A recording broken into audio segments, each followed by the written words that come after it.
Onu yoş gitti aklım huşumda. Ay Ceylan görmedi dağları yaşı.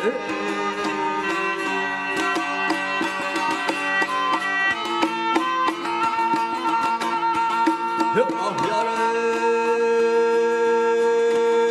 ay bunu ömrümün aylarını kucağı.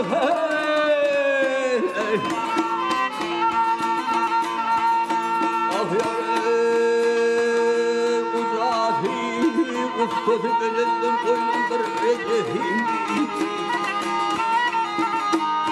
Ay oğlumu köşesin bağı bakcağı. Ay Ceylan görmedi zayları yaşı.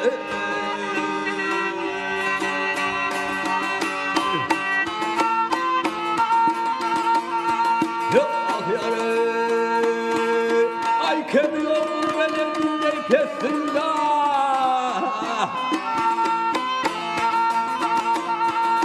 Ah yarım, nefesimde.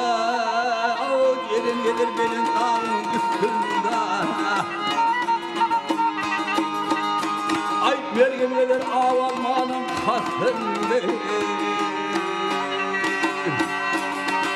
Ey ağlamın salmanı dağları yaşı.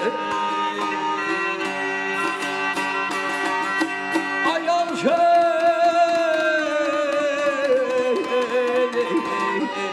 Yar yaşı.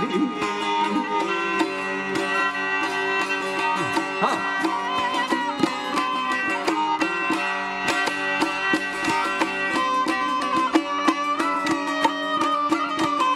Ay gelir